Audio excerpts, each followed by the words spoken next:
মাও মাও খাও, সোহানার গন্ধ পাও।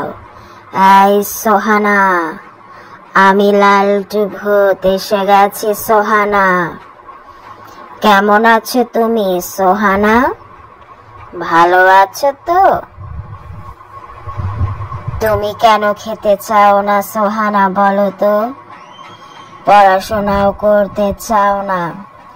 তুমি জানো না লালটু ভূত তোমাকে ধরে নিয়ে যাবে যদি তুমি বাবা মার কথা না শোনো, ঠিক মতো না খাও, না ঘুমাও? তুমি কি সেটা জানো না সোহানা? শেষবারের মতো বলছি সোহানা, গুড গার্ল হয়ে যাও। গুড গার্ল হয়ে গেলে আমি তোমার বন্ধু হয়ে যাব সোহানা। তারপর দুজনে অনেক মজার মজার খেলা খেলবো সোহানা। কিন্তু তুমি যদি বাবা মার কথা না শোনো, পচা পচা কথা বলো, দুষ্টামি করো, মোবাইল ধরো, বাইরে যেতে চাও, বেশি বেশি খেলাধুলা করতে চাও, তাহলে কিন্তু আমি তোমার উপরে একদম ক্ষিপ্ত হয়ে যাব। তখন তোমাকে ধরে নিয়ে আসবো আমার লালটু ভূতের রাজ্যে। এখানে এনে যদি তোমাকে আমি রেখে দেই, তোমার বাবা মা কিছুতেই জানতে পারবে না সোহানা।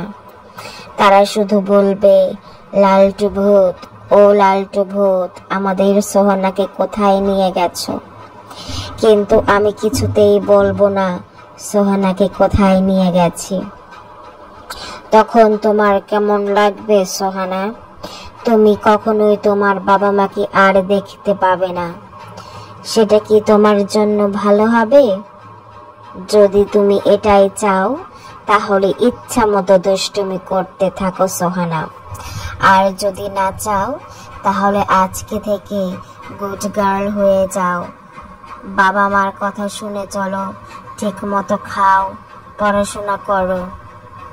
তুমি পড়াশোনা করে বড় হলে সায়েন্টিস্ট হবে, বিজ্ঞানী হবে, ডাক্তার হবে, পাইলট হবে, শিক্ষিকা হবে, ব্যাংকার হবে, অথবা আরো অনেক কিছুই হতে পারো।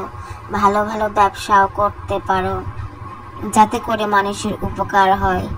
মানুষের উপকার করলে সবাই তোমাকে অনেক ভালোবাসবে সোহানা। তুমি গুড গার্ল হয়ে যাও, তাহলে আমি লালটু ভূত তোমার পাশে থাকবো সোহানা।